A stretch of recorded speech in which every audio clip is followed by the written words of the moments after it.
Bonjour à toutes et à tous. Merci d'être venus aujourd'hui pour cette dernière grande conférence de l'année. Aujourd'hui, cette conférence est co-organisée à la fois par GEM en débat et par la JAI. À nouveau, on a la chance d'avoir un invité de marque. Ancien président de Mazars, maintenant président d'honneur du groupe et également président de l'ANC, de l'autorité de normes comptables. Je vous demande d'accueillir comme il se doit Patrick de Cambourg.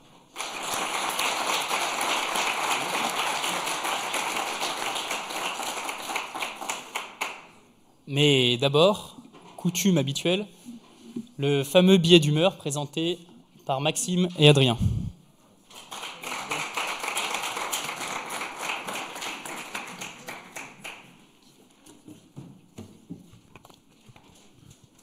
Bonjour à toutes et à tous. Bonjour, monsieur de Cambourg. Nous sommes ravis de vous recevoir à Grenoble École de Management pour cette conférence qui, nous l'espérons, vous ravira. Comme vous l'avez sans doute deviné, notre billet d'humeur est fait d'humeur. Or, nous ne manquons pas d'humeur, mais nous devons bien avouer que votre profil nous a en tout point déroutés, non pas par sa complexité, mais pour sa, vacuité. Aucun dérapage à mentionner, votre vie est rangée. Alors qu'il y a 10 jours, nous recevions Frédéric Oudéa, directeur général de la Société Générale. Nous avions alors un poil plus de choses à dire, vous pouvez l'imaginer. Passons. En réalité, monsieur de Cambourg, vous n'êtes pas un personnage lambda. Vous passez par Sciences Po, puis vous obtenez un diplôme de droit et un DECS, un truc pour faire de la compta d'après nos recherches. Grâce à tous ces trucs, donc, vous devenez le premier collaborateur de Robert Mazars en 1974. Puis, vous grimpez les échelons un par un. Préparez-vous, la liste est longue, très longue. Vous devenez assistant, associé, PDG, président du conseil de gérance du groupe, chairman du groupe, du conseil de surveillance, et enfin, président d'honneur du groupe, la consécration. Le ballon d'or de la profession, en somme. Certains seraient tentés de vous traiter de carriériste. On préfère penser que vous êtes fidèle. Castro ? Non, fidèle à votre entreprise et aussi à votre femme. Sauf indication contraire, bien sûr. Votre carrière professionnelle étant des plus linéaires, penchons-nous donc sur votre vie personnelle, votre petit jardin secret. Votre nom, tout d'abord. De Cambourg. Aucun doute, vous avez voté Fillon au premier tour. Comme lui, vous êtes propriétaire d'une petite demeure en Loire-Atlantique, le château de Caratel, hérité il y a 30 ans et possédé auparavant par votre grand-mère, Marie-Victorine de Cambourg, marquise de Mouilly. Cependant, monsieur le marquis, contrairement à l'ex-candidat, vous n'avez jamais employé quiconque de manière fictive, en tout cas jusqu'à maintenant. Et oui, vos affaires n'ont toujours pas été déballées au grand jour, pour notre plus grand malheur, bien sûr. Vous tremblez un peu. Finalement, tout comme François Fillon, vous êtes au cœur d'une affaire les plus sombres. Selon nos confrères de Ouest France... Ouais, nous sommes journalistes. Selon nos confrères de Ouest France, monsieur le marquis, vous rénovez votre demeure depuis maintenant 30 ans avec votre femme. 30 ans. 30 ans ? Oui, 30 ans.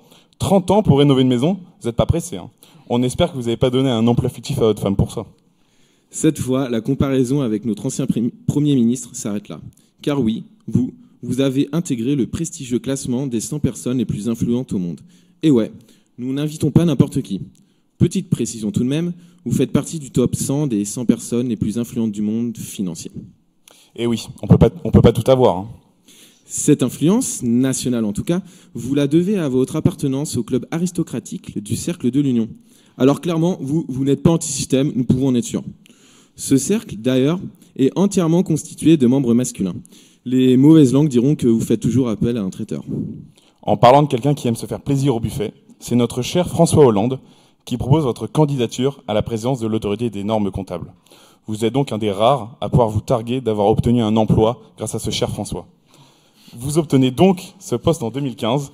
Depuis, vous êtes un peu le comptable parmi les comptables. Ah, avant de terminer, petit conseil. Ne prenez pas trop la grosse tête si de jeunes étudiants de la junior entreprise viennent faire vos louanges au terme de la conférence. Comprenez-les, ils cherchent à tout prix un stage en audit. Nous vous souhaitons une agréable conférence sur les thèmes de l'audit et de la finance. Merci à toutes et à tous. Merci.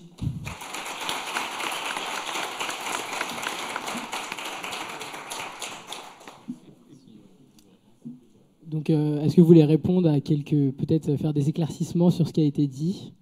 Si vous avez noté Non, points, effectivement, la linéarité est une chose que je... Mais ça n'empêche pas la complexité, je vous le dis tout de suite.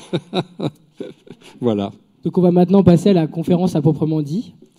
Donc on a décidé de l'axer autour de 3 grandes parties. Donc on va commencer avec l'entreprise Mazars tout d'abord, parler un peu de vos années chez Mazars. Ensuite on va passer à l'ANC. Donc comme il a été dit par Brian tout à l'heure, c'est l'autorité des normes comptables. Et enfin on posera des questions qui sont tournées plus vers l'actualité, votre point de vue sur l'actualité et le rapprochement des normes. Donc voilà. Donc je vais commencer.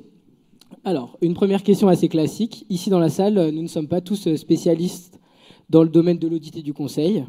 Est-ce que vous pouvez décrire brièvement quelles sont les actions que mène actuellement ou ont mené Mazars ? Alors, Mazars, c'est surtout, je dirais qu'avant de dire avant de parler des actions à proprement parler, je crois qu'il faut parler de la différenciation et de ce qui a conduit à Mazars. Mazars, c'est une ambition. L'ambition de constituer un groupe international original, issu de la France, alors qu'en fait, la plupart des concurrents sont plutôt originaires de pays anglo-saxons qui avaient une longueur d'avance. Une ambition que nous avons essayé de traduire par des particularités. Là où le monde était terriblement, justement, normé, et pardon, je suis devenu normalisateur aujourd'hui, donc ça fait sourire, mais le monde était terriblement normé, nous avons axé les choses sur le talent, c'est-à-dire sur l'homme, avant de l'axer sur le processus.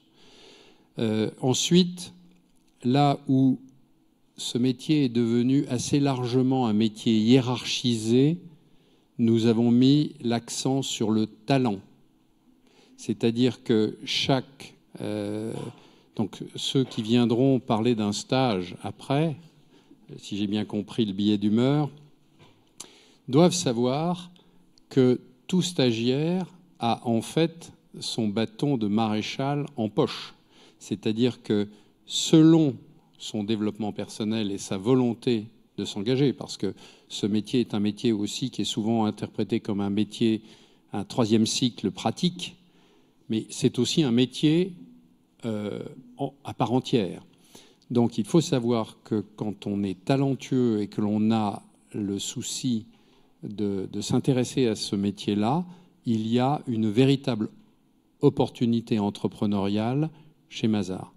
Donc en fait, je dirais tout de suite à ceux qui sont ici et aux autres d'ailleurs, ne venez pas chercher une position, venez gérer un projet. Et pour moi, c'est ce qui distingue fondamentalement, en tout cas ce que nous essayons de créer comme distinction fondamentale. Les actions maintenant, écoutez, c'est assez simple. Nous restons un cabinet qui, malgré ses 17 000 personnes mondialement, est un cabinet qui reste plus petit que ses très grands concurrents. Ces très grands 4 concurrents assez largement sous influence nord-américaine. Donc, le challenge, il est très simple. Tous les jours, nous cherchons à accroître le spectre, la palette de services rendus. Nous essayons d'attirer le maximum de talents et d'avoir l'expansion géographique la plus grande. Tout ceci fondé sur une originalité, celle que j'ai évoquée, c'est-à-dire le talent, la capacité entrepreneuriale et le travail en équipe, puisque Mazars est un partnership mondial, j'y reviendrai peut-être, si vous m'en donnez l'occasion. Et du coup, vous, quelles sont les grandes décisions que vous avez prises durant vos années à la tête de Mazars et qui ont permis donc cette ascension assez fulgurante du cabinet ? D'abord, il faut savoir que l'animateur du cabinet que j'ai été ne prenait pas des décisions tout seul, puisque l'idée, c'est un partnership. Partnership, ça veut dire une association de personnes, à la différence des organisations que j'évoquais tout à l'heure, qui sont des associations de cabinets. Pas tout à fait pareil. Donc, un cabinet national s'associe à un autre cabinet national. Nous sommes transfrontières, et donc c'est une association de personnes. J'ai 3 associés, 3 de mes anciens associés dans la salle, qui sont ceux qui opèrent dans la région grenobloise. Bon, ce sont mes associés. Ce ne sont pas des franchisés, ce ne sont pas des collègues d'une autre organisation, ce sont mes associés. Donc, le point fondamental, c'est de prendre ensemble des décisions. Quelles ont été les grandes phases? Comme toujours, à titre personnel, vous avez mentionné, ce qui n'est pas gentil, à quelle date j'avais rejoint Mazars, parce que maintenant, vous connaissez mon âge de vieillard, ou quasiment, faites des calculs. Quand j'ai rejoint Robert Mazars en 1974, première décennie, si je simplifie, j'ai appris le métier avec un très grand professionnel. J'étais son premier salarié parisien. Il était originaire de Normandie. Donc là, j'avais juste une décision à prendre, c'était celle de devenir un professionnel. Expertise comptable, devenir son associé, parce qu'il m'a fait cette proposition assez rapidement. Et puis, à peu près à la fin de cette décennie-là, effectivement, j'ai pris sa succession parce que nous avions 30 ans d'écart. Donc je suis devenu un dirigeant relativement jeune d'une organisation qui avait 50 personnes et 7 associés. Donc la décision, vous êtes immédiatement approché, ça vous arrivera, si vous êtes entrepreneur, si vous montez des entreprises, vous allez avoir les sirènes des gens qui vont venir vous expliquer que vous êtes vraiment très bon, mais que vous êtes trop petit et que vous n'allez pas y arriver. Donc, en 83-84, j'ai été invité à déjeuner 7 fois par les 8 grands acteurs internationaux qui m'ont expliqué que j'étais très bon, mais que je n'allais pas y arriver. Et donc, la première décision que vous prenez, c'est celle de l'indépendance, ou pas. Important.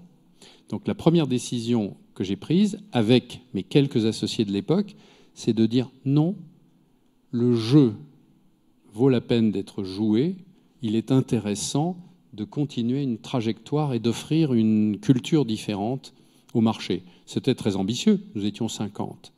Et en fait, la tentation était grande. Je pourrais raconter des anecdotes du patron anglais d'un cabinet dont je tairai le nom, qui est venu m'expliquer que son second était vraiment très mauvais et que je ferais un très bon second et que lui partirait à la retraite dans 4 ans et que donc j'avais vocation à lui succéder. Et il a dit ça 5 fois à d'autres personnes après. Donc voilà, on cherche donc l'indépendance, la route que l'on se trace. Ensuite, cette décennie 83-95, il faut apprendre le métier de dirigeant et faire que les valeurs que l'on a reçues de son fondateur, Robert Mazars en l'occurrence, sont transformées en valeurs collectives. Donc on passe de valeurs individuelles à des valeurs collectives et on crée le fonctionnement associatif. Pas si facile que ça. Donc c'est une décision qui a été d'imposer des règles, de créer une grande liberté, mais d'avoir un cadre très clair. Et nous sommes passés effectivement de 50 à 500. En 95, décision fondamentale. Ou nous restions tout seuls, ou nous devenions un des fédérateurs de la profession en France et à l'international. Nous avons en 95 pris la décision de fusionner, une fusion entre égaux avec un autre cabinet qui faisait 500 personnes, qui s'appelait le cabinet Guérard Viala et qui avait qui nous ressemblait beaucoup. Donc nous avons réussi à franchir cette étape-là et par la même occasion, nous avons créé l'association internationale qui était le relais de notre association nationale. Nous avons fait un choix aussi, c'est de ne pas la mettre en France, mais de ne pas la mettre non plus dans un paradis fiscal, de la mettre là où nous voulions aller, c'est-à-dire l'Europe. Nous l'avons mise à Bruxelles en utilisant un instrument juridique qui s'appelle la coopérative à responsabilité limitée de droit belge. Très souple. Et puis, après, décision de faire des opérations en Europe, de renforcer notre corps européen, parce que nous sommes fondamentalement, à l'origine, notre originalité, elle est française, mais elle est française européenne. Croissance, et puis 2005, un choix fondamental. Où va-t-on ? Nous sommes devenus raisonnablement présents en Europe. Est-ce que l'on va vers les États-Unis, le miroir aux alouettes, ou est-ce qu'on choisit les marchés émergents ? Et nous avons fait le choix des marchés émergents. Je dois dire que ce n'était pas notre réflexe initial, mais ça a été un choix raisonné. On s'est dit qu'on n'allait pas réussir aux États-Unis à apporter des choses nouvelles, mais qu'en revanche, dans les marchés émergents, ça correspondait à notre culture et nous avions une chance de percer. Et c'est ce qui s'est passé. C'est comme ça que nous sommes passés en 2005 d'environ 5 000 personnes à 14 000, 15 000 personnes dont je suis parti et 17 000 maintenant. Voilà. Et puis, il y a eu aussi surmonter les échecs, mais ça, on peut en parler. On a l'habitude de voir, d'entendre surtout parler des quatre grands cabinets, justement, les Big Four dans les écoles de commerce. Je ne connais pas. Et on aimerait savoir quelle est là où les grandes stratégies de différenciation que vous avez mis avec Mazars. Donc, vous avez parlé tout à l'heure des partnerships. Est-ce qu'il y a peut-être d'autres spécifications qui sont typiquement de Mazars? Je crois que je vous ai déjà donné quelques clés. Je dirais que la première clé, c'est la culture que vous voulez avoir. Et la culture, c'est une culture européenne. Disons que les concurrents que vous avez évoqués ont une culture qui est une culture plutôt anglo-saxonne, nord-américaine, c'est-à-dire fondée sur les process. Nous avons une culture fondée sur la diversité européenne et la gestion au sens positif et extrêmement tournée vers la promotion des talents. Donc nous faisons probablement davantage confiance aux hommes qu'au processus. Ça ne veut pas dire qu'il n'y a pas de processus chez Mazars, mais les hommes. À telle enseigne, deuxième clé, que nous avons créé, et c'est unique dans la profession, un partnership international. Les 3 personnes qui sont dans la salle sont associées quand je dis je suis marginalement aujourd'hui, mais de cœur en tout cas à 100% ou même 150%. Mais les 3 personnes qui sont dans la salle sont des personnes qui sont associées des 897 autres dans le monde, et ils partagent. Être associé, ça veut dire partager des opportunités, partager les risques, partager des résultats positifs, mais aussi partager parfois des pertes. Donc c'est très important.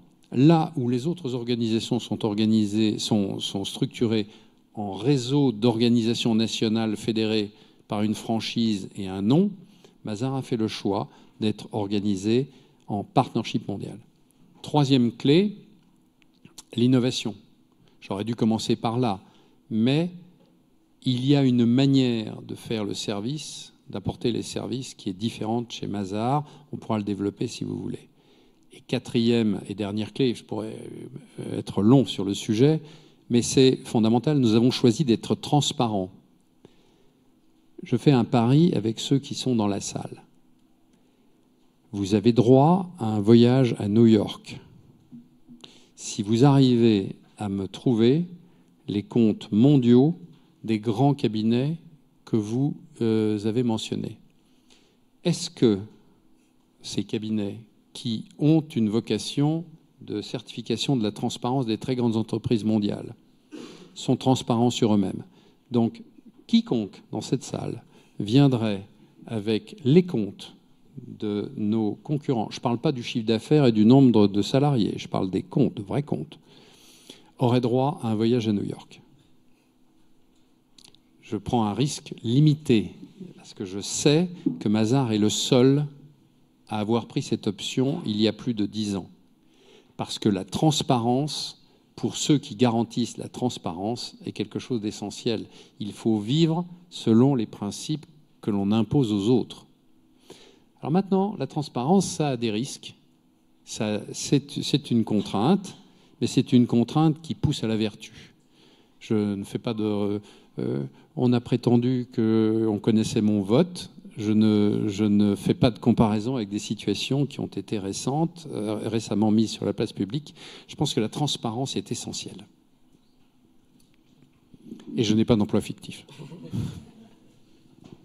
Donc même si vous n'êtes plus à la tête de Mazars aujourd'hui, quels sont pour vous les enjeux pour les grands cabinets de conseil dans les 5, 10 et 15 prochaines années? Donc c'est-à-dire court, moyen et long terme. Bien, je crois que les cabinets de conseil, d'abord il faut faire une distinction entre des cabinets qui sont à l'origine, qui partent du chiffre comme donnée fondamentale et qui branchent sur le chiffre tous les services qu'ils offrent, ce qui est le cas de Mazars et des quelques cabinets que vous avez évoqués. Et puis il y a une autre catégorie de cabinets de conseil qui sont les cabinets tournés vers le management. Moi, je pense que c'est très important de pouvoir brancher le conseil sur la réalité chiffrée. C'est une vertu très grande parce que la comptabilité a un degré de précision. Il est facile de faire des recommandations de management sans en vérifier, sans voir d'où on vient et sans voir où l'on va. C'est un peu théorique. Donc je vous invite tous à ne pas négliger trop la dimension comptable dans vos études. C'est un passage parfois casse-pied, dit-on, mais à mon avis utile.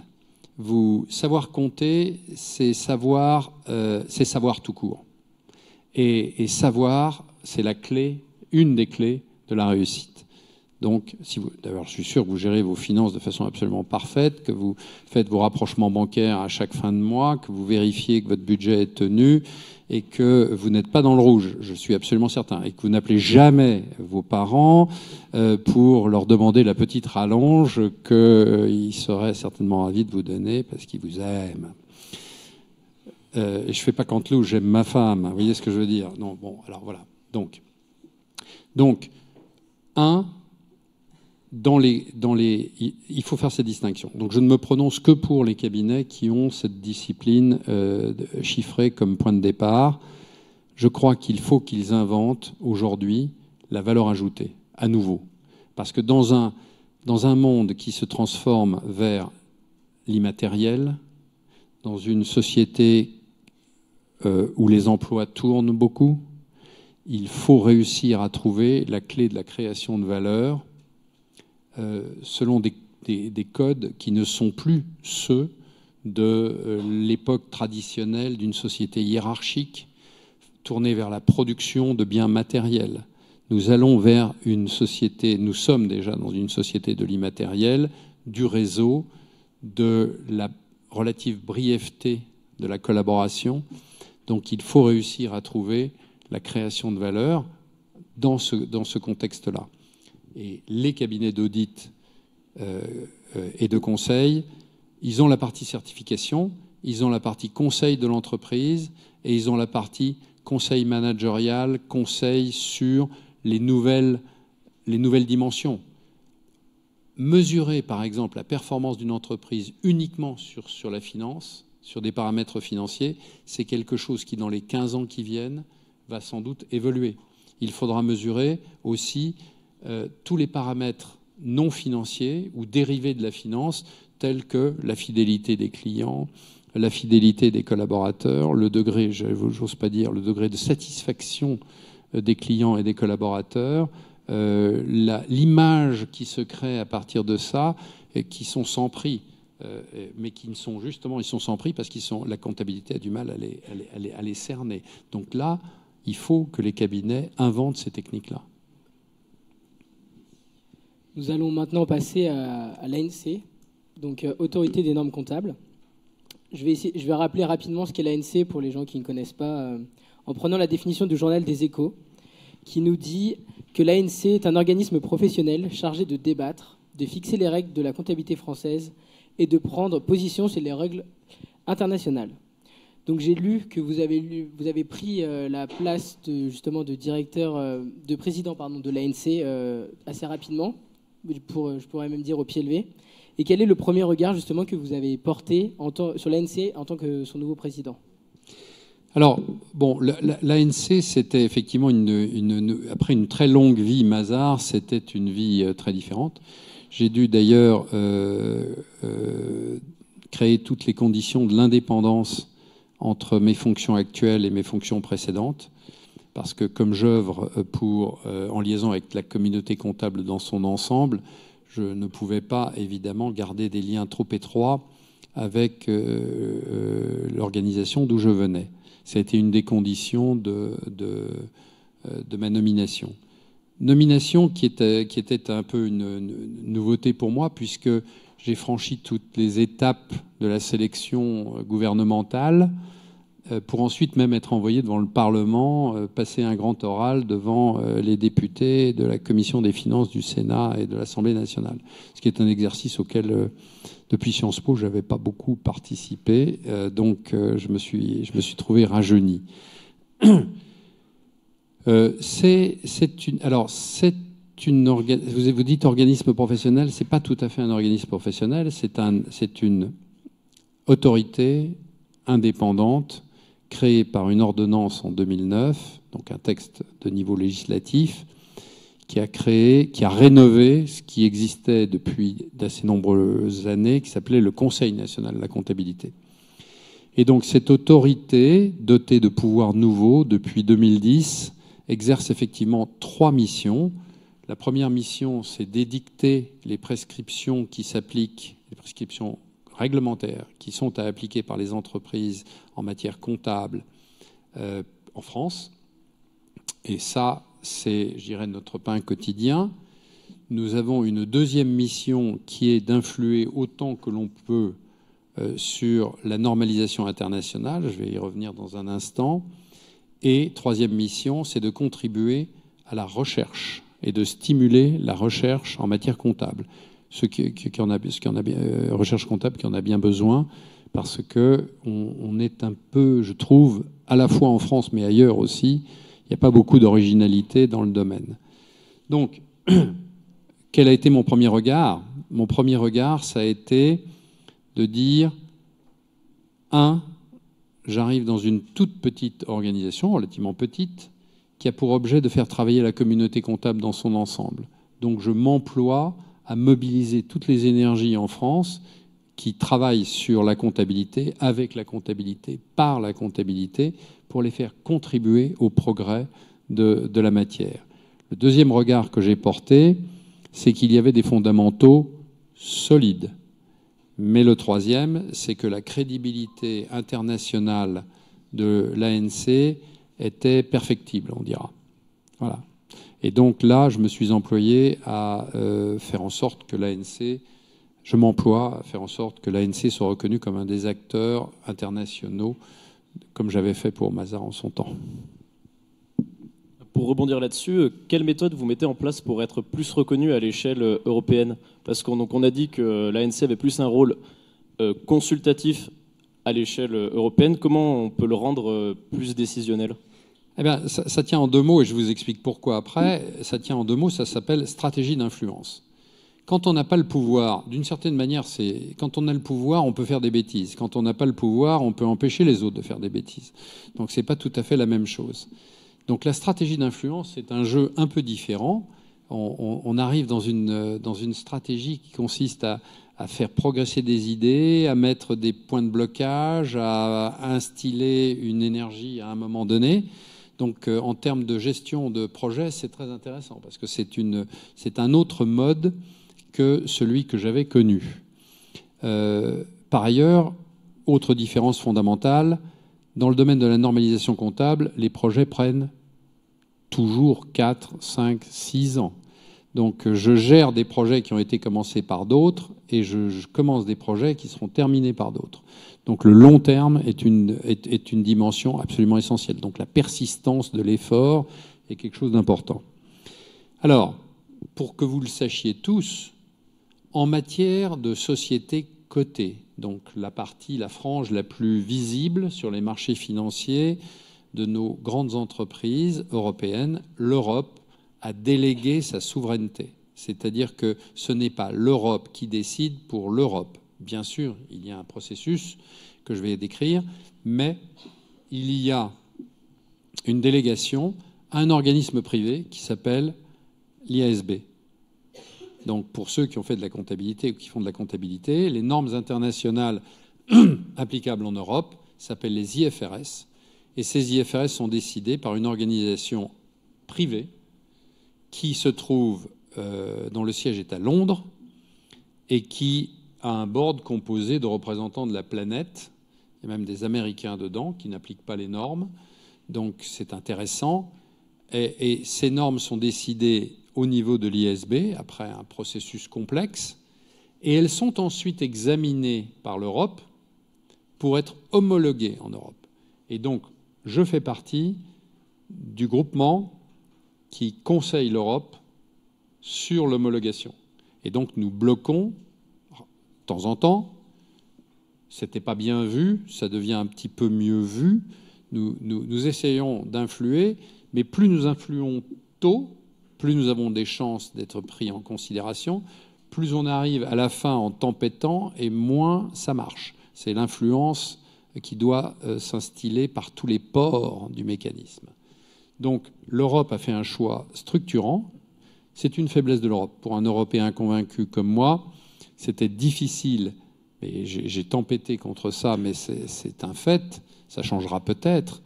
Mais l'Europe n'arrivait pas à se mettre d'accord sur les normes applicables à ces grandes entreprises cotées. Donc on est allé chercher sur l'étagère un système qui était d'ailleurs pas complet, qui était le système IFRS. En échange de quelques garanties modestes. Et aujourd'hui, heureusement, le système tourne plutôt bien. Donc, dans ce cadre-là, nous avons un peu de chance, mais c'est encore fragile et il faut faire attention. Stratégie d'influence. Donc, après 2 ans passés à la tête de l'ANC, quelles sont pour vous justement ses forces et ses faiblesses de l'autorité des normes comptables? Les forces, c'est de faire travailler la communauté, et la faiblesse, c'est de faire travailler la communauté. Donc, la force, c'est que si nous savons motiver tous les comptables en entreprise ou en cabinet ou dans les institutions, nous avons un travail de très grande qualité. Si en revanche, nous n'avons pas une ambition qui mobilise, nous avons incontestablement à ce moment-là une faiblesse, parce que nous ne pouvons pas faire tout seul. Donc nous n'avons pas cette capacité. La faiblesse, non, je dirais que c'est une organisation qui, comme toute organisation, est perfectible, mais qui a montré une résilience. Il faut savoir que vous avez parlé de reprise au pied levé. L'organisation a quand même fonctionné avec un président qui était très malade pendant pratiquement 9 mois, et avec un processus de sélection de son successeur qui a duré 9 mois.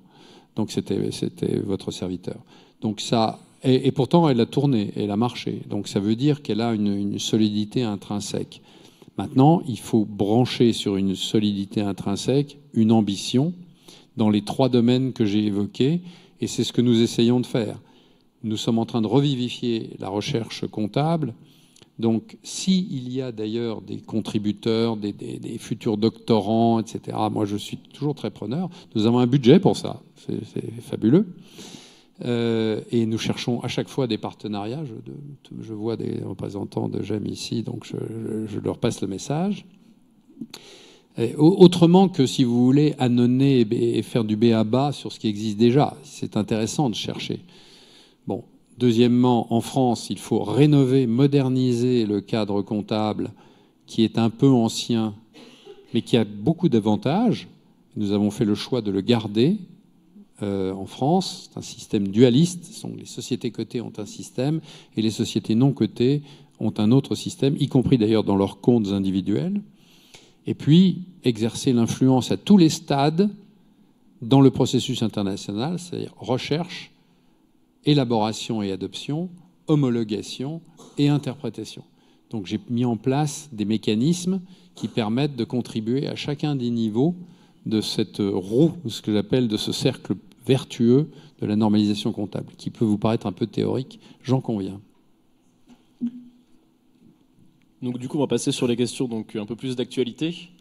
Et première question d'actualité, donc vu qu'on est au lendemain du premier tour des élections présidentielles, on va vous demander, en dehors de toute considération politique, comment analysez-vous les différents scénarios économiques donc des 2 candidats du second tour, donc Emmanuel Macron et Marine Le Pen? Je peux partager avec vous le WhatsApp que j'ai partagé avec mes enfants hier, comme ça c'est simple. Qu'est-ce que je leur ai dit? Je leur ai dit, ce qui est important pour moi, j'ai 3 choses importantes. 1, c'est le respect des valeurs démocratiques et des valeurs républicaines. Donc ça, très important pour moi. Deuxièmement, c'est le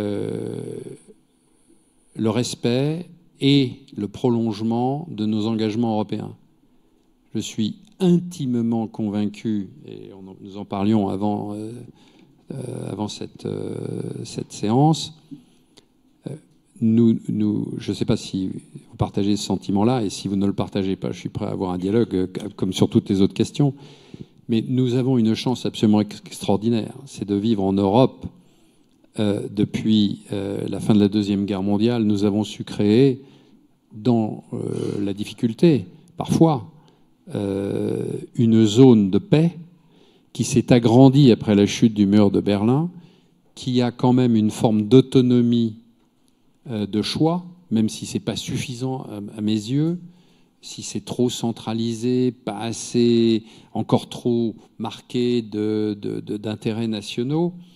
Mais nous avons une chance fabuleuse. Donc mon deuxième point dans mon petit message partagé avec mes enfants, c'était l'Europe. Donc l'Europe et objectivement l'euro, puisque les Anglais ont fait le choix du Brexit, ça va simplifier les choses. L'Europe va se concentrer, va être plus proche de la zone euro, ce qui devrait permettre de la relancer, me semble-t-il, avec plus de cohérence. Donc moi, je souhaite une relance forte de l'Europe. Troisième et dernier point, nous n'avons pas fait dans ce pays toutes les réformes de structure. Alors, il ne faut pas le juger de façon statique. Toute organisation doit se réformer tout le temps, se moderniser. Donc les réformes, après le rythme, on peut en discuter à perte de vue, mais il faut engager les réformes pour que la création de valeur précède le partage de la valeur. Le partage, c'est très bien, je suis pour un partage équitable, mais je suis aussi fondamentalement pour créer davantage de valeur. Et ensuite, le partage est plus facile. Et par ailleurs, la solidarité, c'est-à-dire le partage, c'est ne pas créer trop de différences entre les contributeurs. Et deuxièmement, c'est être solidaire avec les accidents de la vie ou les évolutions de la vie. L'âge, la maladie, le chômage, sans que ce soit des sortes de niches où les gens vont se réfugier de façon structurelle. Donc, en tant que chef d'entreprise, je le vois tous les jours. Parce que, vous savez, toute entreprise, c'est comme un rosier, c'est comme une plante. Il faut savoir corriger tous les jours. Si vous ne corrigez pas tous les jours, favorisez les bourgeons, si vous ne coupez pas les branches mortes, vous avez à ce moment-là une plante qui va péricliter et 5 ans plus tard, elle est en train de mourir. Donc il faut gérer au jour le jour le progrès dans l'organisation, l'efficacité de la création de valeur et l'efficacité du partage. Voilà, sans créer des zones de droits acquis. Alors maintenant, retrouvez-vous dans ce que je viens de dire, c'est votre liberté, comme la mienne d'ailleurs. Bien que les rédacteurs du billet d'humeur avaient une opinion qui était une forme de racisme, je dois le dire, en raison de mon nom. Voilà, donc je le prends comme tel, mais ce harcèlement, je leur pardonne. Justement, vous évoquiez tout à l'heure le Brexit, et on a imaginé que ça allait avoir un impact assez important, ce Brexit, parce qu'il va y avoir un rapprochement entre la Grande-Bretagne et les États-Unis dans de nombreux domaines, et on se demandait si ça allait avoir une conséquence dans les années à venir, justement, sur les normes. Puis vous évoquiez également que l'autorité qui s'occupe des normes est implantée à Londres. Donc est-ce que ces deux faits va aboutir justement à un rapprochement des normes ou plutôt à une différenciation des deux normes? Je crois que le Brexit va avoir beaucoup de conséquences, mais je ne pense pas qu'il en aura beaucoup dans le domaine comptable. Voilà. Donc, si je résume, beaucoup de conséquences parce qu'ils tentent une aventure qui... Alors, ils ont beaucoup... Vous savez, les Anglais, j'aime beaucoup le rugby. J'ai vu beaucoup de matchs de rugby et effectivement, tant que le match n'est pas fini, il faut se garder de penser que le match est perdu ou gagné. Donc, ils se sont engagés avec, à leur surprise d'ailleurs, dans cette opération. Theresa May qui était anti-Brexit, aujourd'hui assume la décision. Elle a pris le parti d'ailleurs de capitaliser sur son positionnement en provoquant des élections anticipées, ce qui est amusant, ce qui prouve que les animaux politiques ont quand même des réflexes politiques, ce qui est normal. Maintenant, il faut que l'Europe soit forte. Je pense que l'intérêt que les Britanniques portaient aux élections françaises, c'est que ça les aurait bien arrangés. Enfin, peut-être je vais trop vite, mais s'il y avait eu un vote entre deux anti-européens, ça les aurait fortement arrangés, parce que ça facilite la négociation. La théorie ambiante de M. Trump, comme la théorie ambiante des Britanniques qui, eux, jouent le jeu maintenant, c'est de dire l'Europe va imploser d'elle-même, donc on n'aura plus rien à négocier. C'est plus facile de négocier avec quelque chose qui implose, c'est-à-dire la négociation n'existe plus, que de négocier avec quelque chose qui se renforce. Donc vous voyez bien où va ma recommandation. Et en matière comptable, les Américains ont pris le parti il y a 3 ans. Grosso modo, j'avais observé ça quand je suis arrivé comme potentialité, et ça s'est confirmé. Ils ont pris le parti de ne pas rejoindre le mouvement de convergence internationale, de rester autonomes et souverains en matière comptable. Et les Britanniques ont trop de proximité avec le système qu'ils ont contribué à créer, qui s'appelle les IFRS, pour s'en détacher. Donc je fais l'hypothèse qu'ils resteront dans cette orbite-là et qu'ils vont essayer de peser. Ils vont être obligés de sortir des organismes européens dont je fais partie, où ils sont encore là, donc c'est amusant. Donc je leur dis, attention, ne bloquez rien, parce que si vous bloquez pour mieux partir, ça ne va pas du tout. Il faut savoir que l'organisme européen s'appelle l'EFRAG, donc European Financial Reporting Advisory Group. Le directeur général, qui était français jusqu'au 31 mars 2016, est britannique depuis le 1er avril 2016. Le pauvre gars est arrivé, et 3 mois plus tard, il apprend que son job, il est sur une branche où il y a quelqu'un qui scie la branche. Bon, c'est pas facile pour lui, mais je lui dis, neutralité, attention.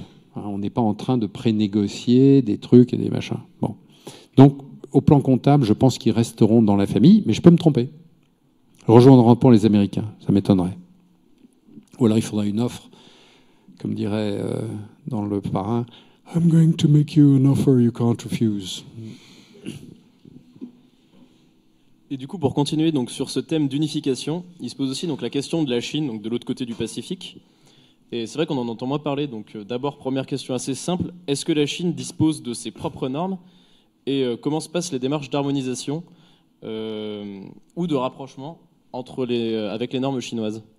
Alors nous avons de très bonnes relations avec la Chine que j'ai contribué à nouer, puisque comme j'avais, les associés Mazars dans cette salle le savent, j'avais noué des contacts pour faire une opération qui s'est finalement déclenchée et qui a fait rentrer plus de 2000 Chinois dans Mazars, et ce n'est qu'un début. J'avais rendu visite aux différents organes que j'ai retrouvés. Ce sont mes interlocuteurs aujourd'hui en tant que normalisateur, puisque j'appartiens à la sphère publique, l'ANC appartient à la sphère publique, et la comptabilité en Chine, c'est simple, c'est décidé par le ministère des Finances. Donc c'est pas compliqué, c'est plus direct, c'est pas une agence. Donc je suis allé les voir plusieurs fois, ils sont venus me voir à Paris, ce qui a fâché un peu l'IASB parce qu'ils n'allaient pas à Londres et ils venaient à Paris, ce qui était très bien. Et alors ils ont leur système, c'est très chinois leur dispositif. C'est-à-dire que, ils vous disent nous convergeons. Donc nous nous rapprochons de la communauté internationale et nous nous rapprochons des IFRS. Et ils ont des normes de synthèse qui sont, semble-t-il, assez proches. En revanche, ils ont beaucoup de guidelines, de lignes directrices, de guides d'application qui sont sino-chinois, mais qu'il est plus compliqué d'appréhender.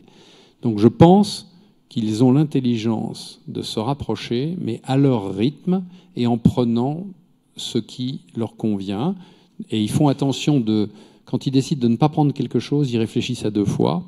Donc ils sont dans une zone, on pourrait dire que ce sont des, ça se disait au Parti communiste autrefois, ce sont des compagnons de route. Mais quand l'IASB vous explique que les Chinois sont alignés, la réponse est non. Ils regardent au cas par cas, à chaque fois. C'est la sagesse chinoise, parce que faut pas se tromper. Je raconte une anecdote. Dans les négociations que j'évoquais tout à l'heure, un jour, je suis allé à Wuhan, dans la province de Hubei. Hubei province, vous savez tous, bien entendu, c'est grand comme la France, il y a 50 millions d'habitants. Et Wuhan, c'est là où Peugeot et Citroën produisent leurs véhicules. C'est pour ça qu'il y a un vol Air France direct. Wuhan, c'est une petite ville de 10 millions d'habitants. D'accord ?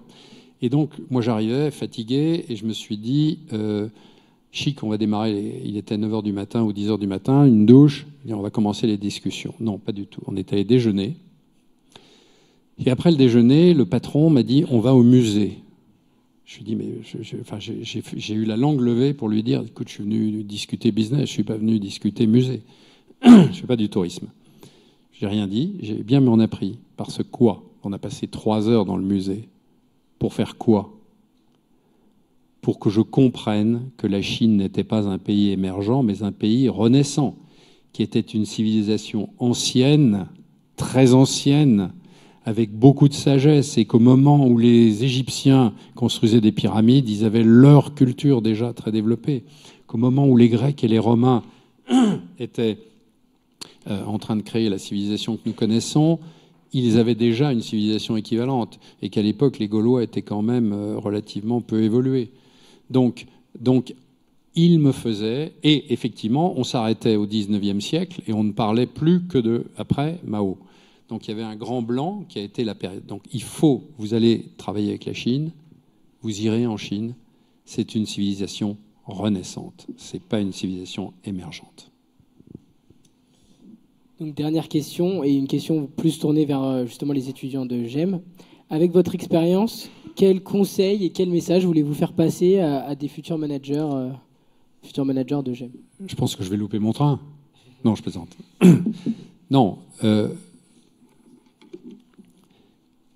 Je vais vous dire ce que j'avais écrit comme ça, et je vais vous dire juste les mots, comme ça va être simple, parce qu'en fait, ils m'ont fait écrire des trucs, et puis ensuite, après, ils m'ont expliqué, ces jeunes charmants animateurs, que dans le fond, c'était eux qui posaient les questions, et pas moi qui faisais les déclarations. Donc, c'est très bien, ils ont raison. Alors, j'avais dit, je m'étais dit, voilà, devenez un professionnel de l'acquisition de compétences. La compétence, la connaissance, c'est intéressant, mais la connaissance se périme très très vite.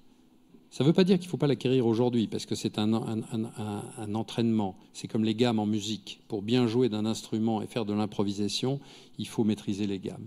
Donc, soyez des professionnels de l'acquisition de compétences. Vous en aurez plusieurs cordes à votre arc dans votre développement professionnel, qui ne sera pas comme le mien linéaire, comme on me l'a fait remarquer. Ils sont désagréables, ces garçons. Deuxièmement, soyez responsables. C'est-à-dire que quand vous prenez une responsabilité, assumez-la. Pas de faux semblants. Dites ce que vous allez faire et faites-le. Important. Et, incidemment, le savoir-faire, c'est une chose, mais le faire savoir, c'est aussi important, parce qu'on est dans le monde du commerce. Troisième point essentiel, l'ouverture. Vous allez plus apprendre des autres que vous n'allez apprendre aux autres. Donc, il faut butiner, il faut être l'abeille qui fait son miel en permanence. J'ai eu la chance, je vous l'ai expliqué, de résider 3 ans à la Cité internationale universitaire de Paris, boulevard Jourdan, qui était un creuset extraordinaire de 100 nationalités. Un peu de l'aventure Mazars est née là, parce qu'à fréquenter des Japonais, des Brésiliens, des Européens de toutes les nationalités, des Américains, eh bien, on se disait, tiens, nous ne sommes pas le centre du monde. Nous ne sommes pas le centre du monde. Nous ne sommes plus, nous ne l'avons jamais été d'ailleurs. Jamais, jamais, jamais. Tiens, lisez un bouquin très intéressant qui s'appelle Sapiens, une brève histoire de l'humanité de Harari. Très intéressant. On s'aperçoit que là aussi, la Chine et l'Europe, quand on relativise en 1750, l'Europe c'était beaucoup plus petit que la Chine. Donc, troisième élément, la résilience. Vous ferez des erreurs, vous vous casserez la figure. Mais reconnaître ses erreurs, c'est un principe de Robert Mazars lui-même. Il me disait, Monsieur de Cambourg, quand on fait une erreur, il vaut mieux le reconnaître et le reconnaître le plus vite possible. On vous en tiendra par rigueur. Donc, la résilience, c'est reconnaître ses erreurs, le dire, corriger, capitaliser sur ses qualités, mais aussi capitaliser sur ses défauts. Et dernier point, vous avez prévu un truc bien, hein, c'est le partage. Mais ce que j'ai évoqué tout à l'heure est une autre illustration, mais d'une façon dynamique. C'est-à-dire que vous allez créer des entreprises souvent. Pensez aux gens qui vont travailler avec vous. Sachez les rémunérer correctement. Ne pensez pas d'abord à votre enrichissement. Figurez-vous que votre enrichissement sera peut-être plus important si vous pensez au leur aussi. Curieusement, plus on partage, plus on gagne. Et pensez à la transmission. Ce que vous faites aujourd'hui, il faut savoir le déléguer. Ce que vous déléguez, il faudra un jour le transmettre définitivement. Et c'est ça le secret de la pérennité. Et là, encore une fois, plus on délègue, plus on partage, plus on reçoit. Voilà. Je ne sais pas si ça vous parle. C'était très complet. Ça fait un peu vieux schnock, je suis désolé. Mais peut-être il y aurait un billet d'humeur après. Non, il n'y en a qu'un, on est désolé. Merci pour ces réponses. On va passer du coup aux questions au public. Donc si vous avez des questions, levez la main et puis on vous donnera un micro dans l'Assemblée.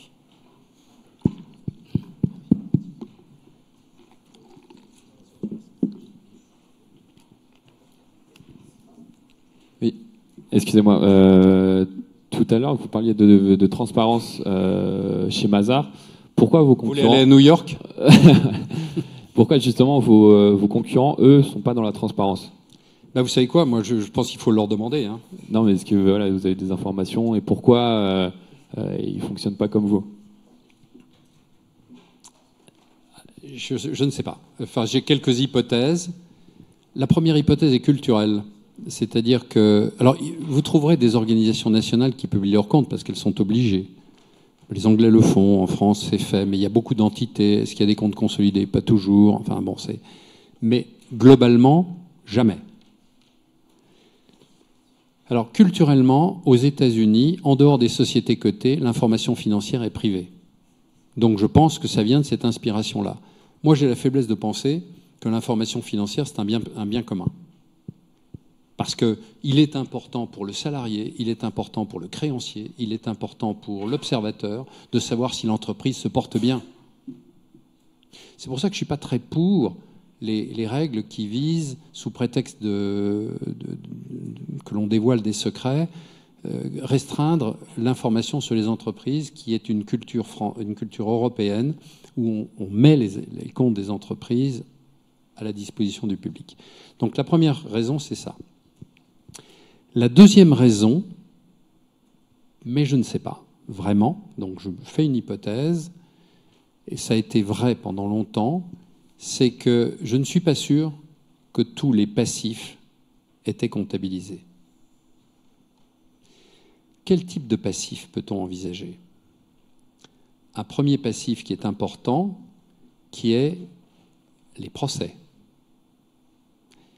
Il y a eu aux États-Unis pendant longtemps des coûts de litige extrêmement élevés, non assurés. Moi, je ne sais pas. Alors, le temps est un grand maître, et comme ça a baissé un peu, il est possible que le temps ait permis de résoudre, ce qui est une stratégie. L'autre passif, ce sont les retraites. On oblige les associés de ces cabinets à partir à 55 ans, 56 ans, etc. Ce sont des gens qui se retrouvent sans sans activité. Alors soit ils s'en recréent une, mais ils ont un coup de main de l'entreprise qui les garde à disposition sans jamais rien leur demander et qui leur paye 50% de leur rémunération pendant une certaine période. Pour moi, c'est un passif. Voilà. La troisième hypothèse, elle est toute simple. C'est que les rémunérations sont très élevées et que les rémunérations très élevées, c'est pas bon de les dévoiler à ses clients parce que les clients vont ensuite vouloir les restreindre. Mais je ne sais pas. Je ne fais que des hypothèses. C'est un billet d'humeur.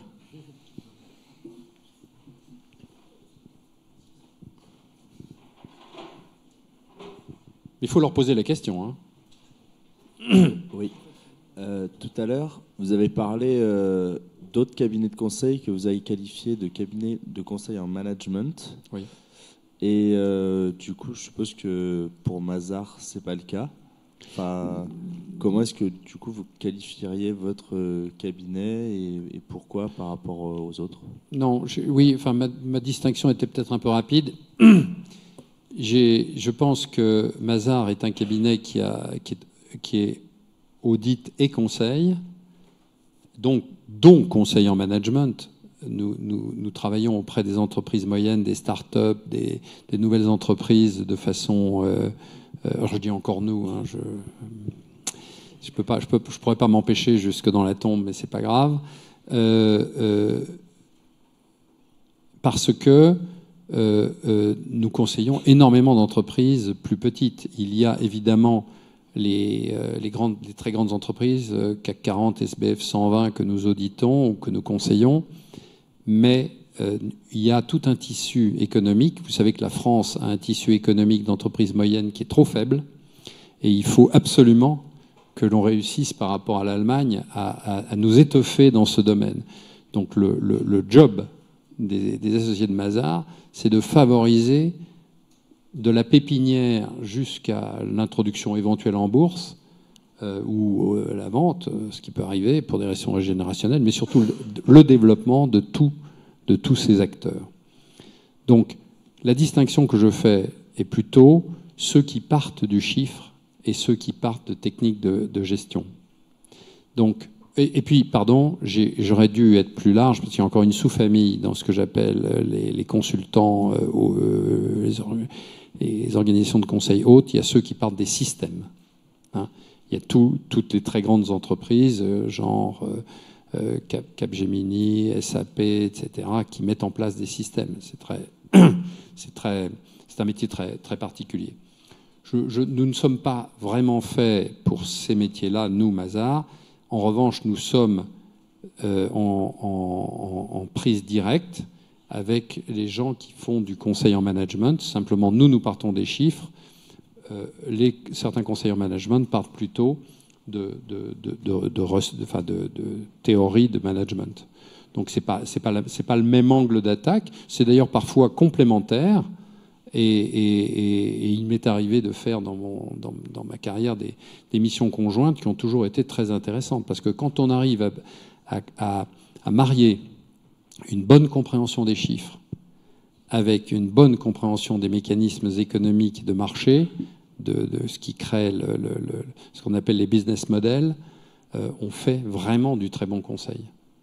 Donc je crois que la jonction est très intéressante. Mais il faut le continuum entre les différentes disciplines. Voilà ce que je voulais préciser.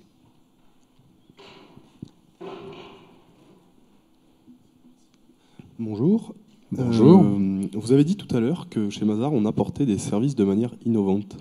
C'est-à-dire, comment? Ah, d'accord.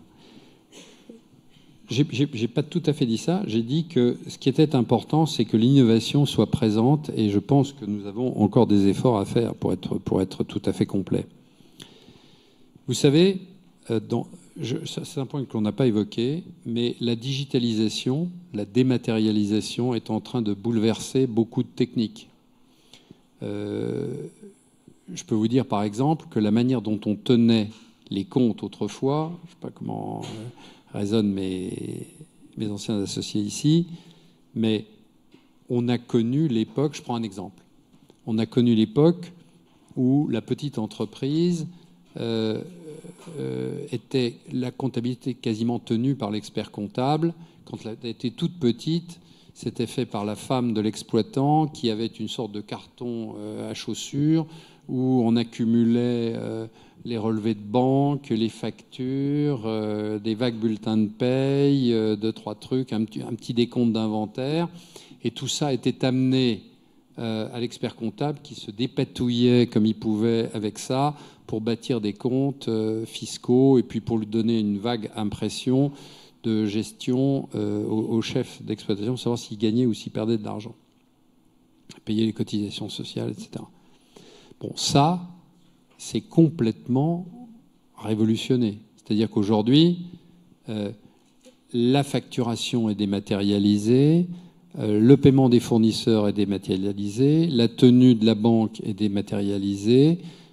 Il existe des logiciels qui saisissent tout ça et en font une sorte de présynthèse. Alors je le romantise un peu, mais c'est quand même à peu près ça. Et donc la production du comptable d'autrefois, qui était un grand livre et une balance, et qui représentait 80% de son travail, ça représente aujourd'hui, on fait de la vérification de ça. S'assurer qu'il n'y a pas d'anomalie, que les imputations ont bien été faites, c'est tout. Et après, on rentre dans la phase conseil. Donc, vous voyez bien que l'expert comptable aujourd'hui et ses collaborateurs, ceux qui font de la saisie, ils sont mal partis parce qu'il en reste quand même quelques dizaines de milliers dans la profession. Je pense que leur rôle va décroître. Et, en revanche, l'intégrateur de système qui va réussir à dire, voilà, votre business, c'est ça, je mets en place des processus et des saisies automatiques qui tombent dans le creuset de la comptabilité pour en faire des pré-comptes. Et moi, j'interviens à ce moment-là, donc le branchement, l'intégration, ça c'est très, très important, compréhension de comment ça marche. Et ensuite, lui, il doit, finaliser des comptes, et 2, surtout, offrir une analyse de gestion, car il est souvent le seul interlocuteur du chef d'entreprise dans sa gestion, en disant, attendez, là, sur cette activité-là, vous perdez de l'argent. Vous vous rendez bien compte, votre prix de revient n'est pas bon. Ou alors, vous avez investi beaucoup trop, ou vous n'avez pas assez investi. Donc, il y a un dialogue qui s'installe. Donc ça, c'est de l'innovation. Il y a beaucoup de techniques et de logiciels qui permettent de préparer ce travail-là. Donc c'est de l'intelligence artificielle. Dans l'audit, c'est encore plus fort. La technique d'audit que moi j'ai apprise, c'est de faire des sondages. On arrivait sur des comptes clients, il y avait, je dis n'importe quoi, 1000 comptes clients, on en prenait 20, on essayait de faire un échantillon significatif et on allait regarder si un certain nombre de paramètres étaient bien gérés, ce qu'on appelle la séparation d'exercices, le flux de factures qui tombe bien dans le compte client, le règlement qui arrive bien, le lettrage, etc. Ça, aujourd'hui, pratiquement, un logiciel d'audit peut le faire. Donc, l'audit, c'est plus d'aller, pardonnez-moi l'expression vulgaire, se palucher des comptes clients en se battant corps à corps avec une montagne de paperasse, c'est avoir un logiciel expert que l'on va paramétrer pour rechercher quoi? Pour rechercher les avoirs bizarres, pour rechercher les clients sans facturation, pour rechercher les clients avec plusieurs facturations par mois, pour aller rechercher les règlements annulés, vous allez travailler par anomalie. En d'autres termes, moi j'ai appris l'audit par échantillon. Aujourd'hui, on peut faire ce qu'on appelle le full audit, c'est-à-dire l'audit quasiment complet. Qu'est-ce qui empêche informatiquement de passer toutes les transactions en revue? Ce n'est pas la capacité des machines qui vous arrêtera, c'est la capacité du programme et votre capacité. Alors, est-ce que ça se passe tous les jours comme ça? Non. Est-ce que les logiciels évoluent? Oui. Est-ce qu'ils évoluent assez vite? Non. Est-ce que la formation des collaborateurs les plus jeunes est encore à la hauteur? Pas tout à fait. Donc voilà, c'est un monde en évolution. Mais l'audit est en train de changer. On va beaucoup plus vers la dimension conseil, la dimension jugement, que la dimension matérielle de gestion. C'est ça l'innovation de demain. Et ça correspond très bien à ce que j'évoquais tout à l'heure. Augmenter la capacité de création de valeur des acteurs économiques. Et aussi, je ne l'ai pas mentionné, mais aller vers les nouvelles mesures, si je l'ai mentionné rapidement, les mesures non financières. C'est-à-dire faire en sorte que l'on vérifie, excusez-moi, voilà, faire en sorte que l'on ait une vision de l'entreprise qui ne soit pas simplement limitée à des paramètres comptables issus de la partie double. D'ailleurs, tiens, voilà un concept, la partie double. Vous savez ce que c'est ? Partie double, c'est un débit et un crédit. Pour les comptables qui sont dans cette salle, très nombreux, j'en suis sûr. Donc vous avez appris le débit et le crédit. Le débit et le crédit, ça s'appelle la partie double. C'est-à-dire qu'on crédite un compte et on débite l'autre. Et c'est ce qui fait que, miracle, les balances sont équilibrées, les grands livres collent et on recherche les erreurs. Et si c'est divisible par 9, c'est une inversion de chiffres. Voilà les techniques que l'on apprend. Bon, ça, c'est bien, la partie double. Mais aujourd'hui, vous pouvez en fait, une seule transaction, vous pouvez faire 10 écritures avec. Une dans la comptabilité générale, une dans la comptabilité analytique, une dans l'analyse de je ne sais quoi, etc. Donc il faut faire extrêmement attention. Mon assistante. Bon, j'espère qu'il n'y a pas le feu. Voilà. Donc l'innovation, c'est tout ça. Je crois que les métiers vont changer beaucoup. En revanche, il y a beaucoup, par exemple dans l'audit, il y a une évolution vers l'éthique, les relations, la gouvernance. Ça, c'est plus du niveau, si vous voulez, sociétal. Donc cette innovation est très importante. Je parlais à quelqu'un récemment, là aujourd'hui, de ce qu'on appelle la LCB-FT. Alors, ça, c'est un truc que j'ai appris récemment dans mes autres fonctions, puisque je suis membre du collège de l'autorité des marchés financiers et membre du collège de l'autorité de contrôle des banques et des assurances. La LCB-FT, ça veut dire lutte contre le blanchiment, LCB, FT, et le financement du terrorisme. Alors ceux qui n'ont pas entendu parler de ça, allez regarder quand même, parce que ça va rythmer une partie de vos vies. C'est-à-dire qu'aujourd'hui, une transaction doit qualifier. On doit déclarer, les banques, les intervenants doivent déclarer à Tracfin, Tracfin c'est l'organisme qui surveille ces transactions-là, on doit déclarer les transactions suspectes. C'est-à-dire que si quelqu'un fait du blanchiment de fraude fiscale, en d'autres termes, dépose subitement des espèces sur son compte ou en retire pour aller payer au noir, etc. Ça, c'est passible d'une déclaration Tracfin à partir d'un seuil qui est relativement bas. Et quand un terroriste va se financer une voiture ou quelque chose avec un petit crédit, etc., en principe, il faut qu'il soit détecté. Donc, le caractère transparent des transactions, vous voyez, là, on est dans l'éthique et dans la protection de la société. Donc, ces dimensions-là, vous avez aussi une dimension qui est très importante, qui est la dimension responsabilité sociale d'entreprise et sociétale. L'environnement prend une dimension très grande. Vous avez aujourd'hui des théories qui se développent qui s'appellent l'integrated reporting, c'est-à-dire que l'on fera non seulement du reporting financier, donc de l'information financière, mais on fera aussi de l'information sur tout un tas de critères. La fidélité des clients, la stabilité de la base client, l'arrivée des clients nouveaux, la profitabilité par secteur de clientèle, la relation avec les fournisseurs, la discrimination. Il y a un très bon exemple en Afrique du Sud qui m'a frappé depuis qu'on a créé. Nous sommes un des plus gros intervenants en Afrique du Sud avec pas loin de 1000 personnes, enfin Mazars.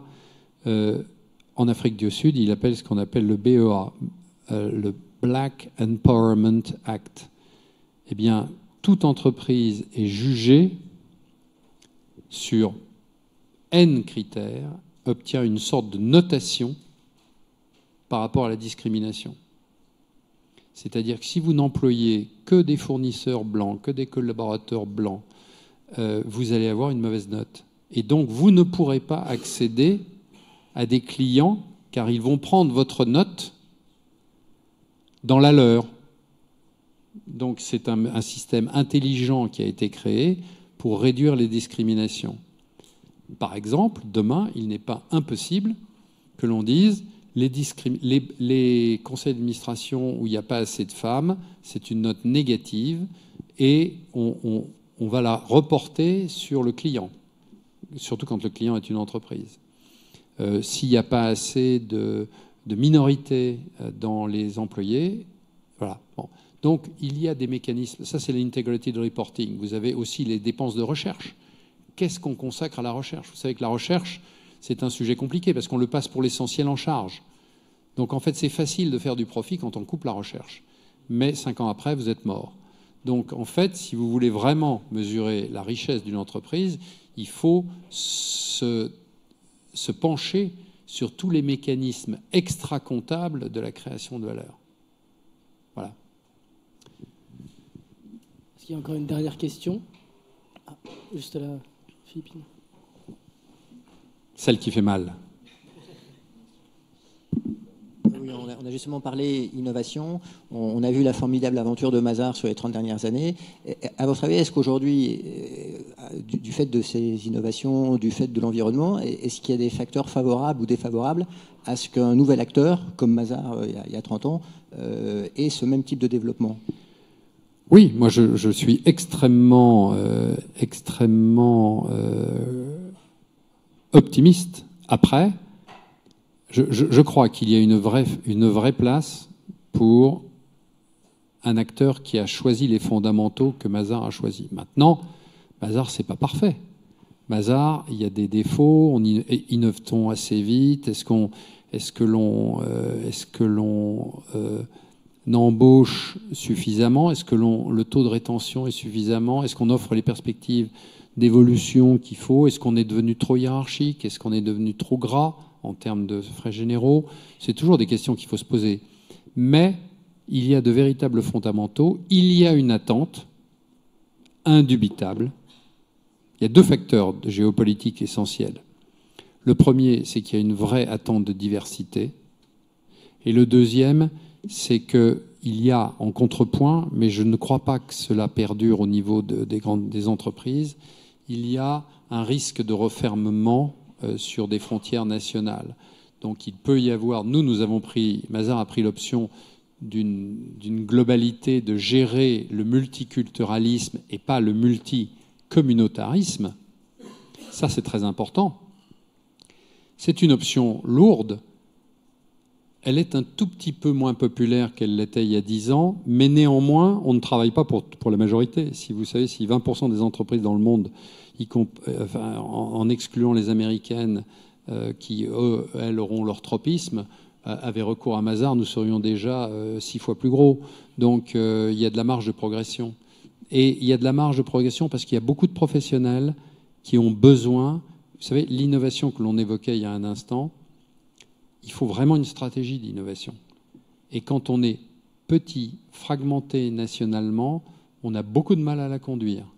Donc, en fait, le cœur du réacteur de Mazars, c'est l'innovation que l'on va apporter et qui va attirer à la fois les clients, les collaborateurs ou les organisations préexistantes. Donc, j'ai livré ça depuis déjà un certain temps à mes gentils successeurs. Donc, on va s'arrêter là. Vous voulez pas me demander ce que je voterai au 2e tour? Non, je plaisante. Si vous voulez, on a encore 1 minute. Moi, je voudrais bien que vous me disiez ce que vous allez voter au 2e tour.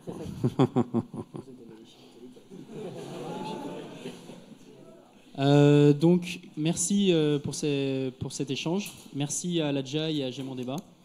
Donc, ce que je vous propose, c'est de se rejoindre dans le hall. On a un buffet de qualité. qui vous attend pour rester sur un échange un peu plus informel avec Monsieur Patrick de Cambourg. Donc merci à tous.